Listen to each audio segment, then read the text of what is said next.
Doctor Jitendra जी, आपके क्या कहने। आपने हमें कुछ कहा, लोगों को कुछ कहा। आप हमें कहते हैं कि हमने होमवर्क नहीं किया। अगर हम होमवर्क करते तो जितने भी लोग इस समय अनएम्प्लॉयड हैं, अनएम्प्लॉयड नहीं रहते, एम्प्लॉयमेंट आराम से मिल जाती। ठीक है, आपने उसी प्रोग्राम में ये भी कहा कि जनाब चिंता मत कीजिए, बाकी लोग जो हैं वो लोग परेशानियां क्रिएट कर रहे हैं। वो लोग ये कह रहे हैं कि भैया हम आपको आश्वासन देते हैं, पर हम आश्वासन नहीं, हम उनके लिए काम करते हैं। पहले ये वाली वीडियो ज़रा सुनिएगा, उसके बाद हम आपको वो भी बताने की कोशिश करते हैं कि आखिरकार आपने जिन लोगों को आश्वासन दिया आज वो कहाँ पर हैं। नेता लोग जाकर के झूठा सच्चा आश्वासन दे आते हैं, उससे सारा काम बिगड़ जाता है। अब एलजी साहब कह रहे थे कि कोई बैठ जाएगा बाहर के साथ बेरोजगारी बैठेगी, तो हमारा कोई नेता वहां चल के कहे अच्छा मैं गवर्नर साहब से बात करता हूं, आपको आश्वासन। सिर्फ कुछ बीजेपी के लीडर्स नहीं, सभी करते हैं, और इसका प्रमाण हमारे साथ फोन पे जुड़े एक शख्स करेंगे। वो क्या कहते हैं आपको बताने की पूरी कोशिश करते हैं, क्योंकि उनके साथ भी वादा हुआ था, और कब वादा हुआ था और आज तक वो क्या वादा पूरा हो पाया है। खिदमत सेंटर वाले लोग, क्या आपको याद है? जी हाँ, उन्हीं के रिप्रेजेंटेटिव इस समय मेरे साथ में मौजूद हैं। वसीम जी, पहले तो आपका बहुत बहुत स्वागत है। जी मैम। क्या आपसे वादा किया गया था डॉक्टर जितेंद्र सिंह द्वारा, और अभी तक कितना वादा पूरा किया गया है? जी, ये पिछले साल का वाक़ा है, 18 फरवरी 2020 का। जी, डॉक्टर जितेंद्र साहब ने ये गवर्नर जो उस टाइम के थे उनसे बात करके हमें आश्वासन दिया था कि आपका जो मसला है खिदमत centre issue is under consideration, we will solve it. जी।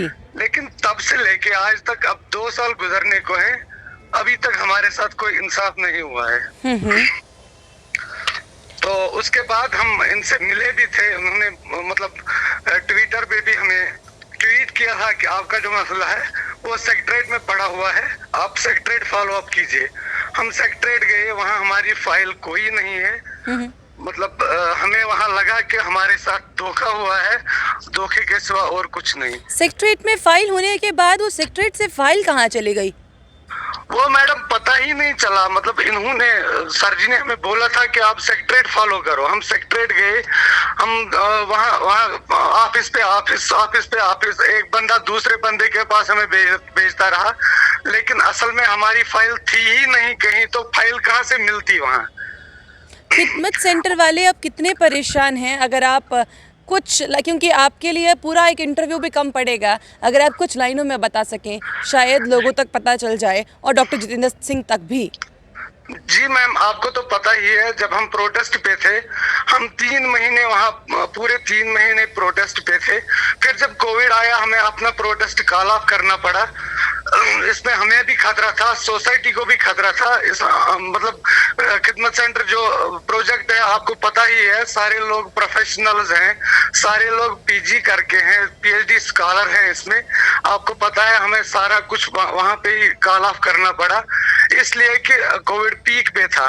और कोविड में हम लोगों ने बैंक का इतना काम किया, मतलब अपनी जाने हमने मतलब खतरे में डाल के सोसाइटी को हमने उस टाइम भी सर्व किया।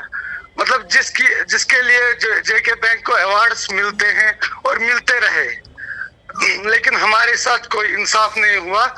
हम तो अभी वहाँ वही हैं जहाँ पे हम थे। जी, बहुत बहुत शुक्रिया हमारे साथ जुड़ने के लिए। Okay ma'am, thank you.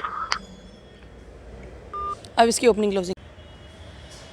सबसे बड़ी बात अब देखने वाली ये है कि जनाब आप कहते हैं कि आप आश्वासन नहीं देते, तो खिदमत सेंटर वालों को 1 साल पहले आपने क्या कहा था? वो आश्वासन था या आपने वादा किया, या उसका मैं कोई हिंदी का कोई अलग पर्यायवाची निकालूं जिसमें ये हो कि भैया आपने उनके साथ कोई वादा नहीं किया, हाँ आपने वो किया था। आप बता दीजिए, उस अल्फाज का उपयोग हम भी कर लेंगे। पर आपने ना तो किसी से वेतन देने की बात कही, ना आपने ये कहा कि आप उनकी संतुष्टि के लिए उनको कहीं ना कहीं किसी नौकरी पर लगा देंगे। कि आखिरकार सिर्फ और सिर्फ क्या सिर्फ एक लॉबी बीजेपी की ऐसे कर रही है या पूरी की पूरी बीजेपी ऐसे कर रही है? ये तो हम आम जनता पर छोड़ते हैं और ये आम जनता की ही बात है। पर जिस तरह से CMIE की रिपोर्ट कहती है कि अनएम्प्लॉयमेंट का स्तर बढ़ रहा है और यहाँ पर काफ़ी ज़्यादा अनएम्प्लॉयमेंट है, अब वो सीधे तौर पर नज़र आती है। खिदमत सेंटर वाले लोग जो लगातार यहाँ पर प्रोटेस्ट कर रहे थे, रो रहे थे कि भैया हम तो PG करके बैठे हैं, हमने तो MPhil किया है, बोलिए हमारी इतनी पढ़ाई करने का भी क्या ही मतलब कि आज हम दर दर की ठोकरें खा रहे हैं, सेक्रेटरीट में एक जगह से दूसरी जगह जा रहे हैं, पर हमारी बात को सुनने समझने के लिए कोई नहीं आया। लगा था डॉक्टर जितेंद्र सिंह PMO है, बात समझ लेंगे, सुन लेंगे और झटपट हमारा मसला हल कर देंगे, पर वो तो हुआ ही नहीं।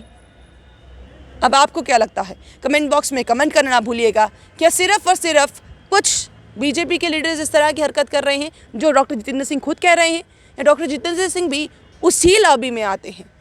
कमेंट बॉक्स में कमेंट कीजिएगा। बने रहिए जम्मू परिवर्तन के साथ। मुझे और रोहित जी को दीजिए इजाज़त। नमस्कार।